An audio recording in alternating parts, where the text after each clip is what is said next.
Okay? Well, the zeros of this function are at x equals negative b plus or minus the square root of the discriminant, all that divided by 2a. Now, the vertex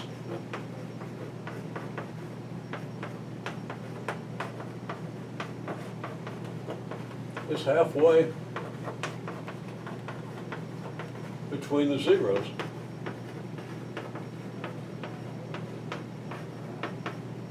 By symmetry, by the symmetry of any quadratic function. Symmetric with respect to the axis of symmetry, and the axis of symmetry goes through the vertex. So here, here would be your axis. If I get it to go through the point, there's your axis of symmetry. Symmetric between the two sides. Okay, well, that's one statement. Another statement is that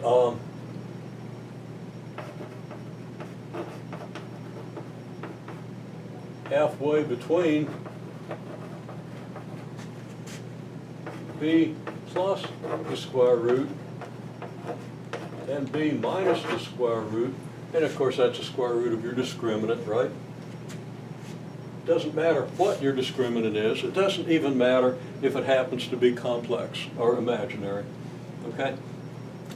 Halfway between b plus something and b minus something is like saying halfway between my nose and my nose plus this far and the point where my nose minus this far, okay? So if I move this far to the right of my nose and this far to the left of my nose, what's in the middle of that?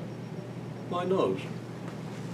Well, what's in the middle of b plus the discriminant, square root of the discriminant, and b minus the square root of the discriminant? Halfway between those is b. So,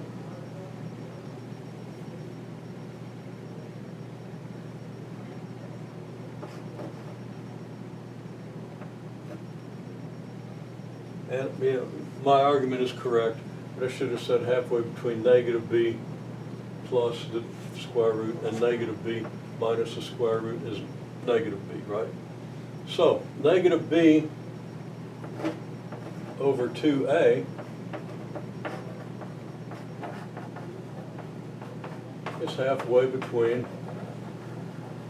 the zeros.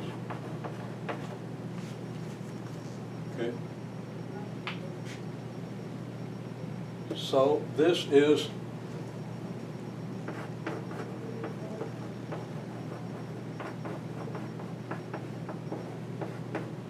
vertex is at negative b over 2a, and that negative b over 2a comes out of the quadratic formula in a way that isn't all that hard to understand. Now, if you don't understand this halfway between thing, which is a fairly obvious thing, but not everybody's going to understand it, at least you can understand that the negative b over 2a is sitting right there smiling at you if you write down the quadratic formula. So, the vertex is at negative b over 2a. In this case, b is 4 and a is negative 3.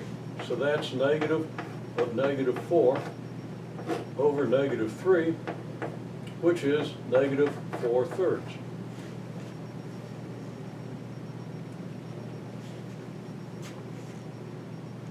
And that's, of course, the x-coordinate of the vertex. Because these are the zeros are x values, so I should say at x equals negative b over 2a. Okay? So now we know the x-coordinate of the vertex, just like we did over here, even though on the first batch of problems the randomizer got that wrong.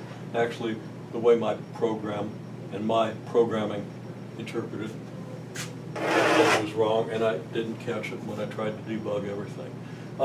Anyhow, that was wrong, but here you don't have any excuse. You're given the formula, and you're going to find the coordinates of the vertex. So,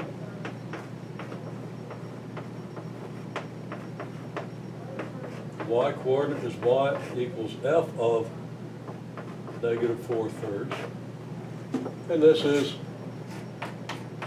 f of x equals this. Okay, that would be negative 3 times negative 4/3 squared plus 4 times negative 4/3 minus 9, which is negative 3 times 16/9 minus 16/3 minus 9. And of course, we've got to do some fractions, and you've got to just buck up and do it. I know that you've bypassed fractions using calculators, but it doesn't hurt you to learn it. You really need to know it. So you got negative 16 over 3 here, and negative 16 over 3 here, and negative 9. Okay, you get 3 times 16 over 9. 3 divides 9 3 times, you end up with 16 over 3, you still got the negative. You got negative 9, and 9 is 27/3, as I hope everybody can see very quickly. So we have this. Well, that's negative 16, negative 32, and negative 27 is negative 59/3. If we want to put that in a mixed number to see where it is, and it's perfectly valid to do that, that's negative 19 2/3. If we wanted to graph that point, okay, 4/3 is a little more than 1. Negative 19 2/3, well, there's your axis. Negative 19 2/3 is way down here.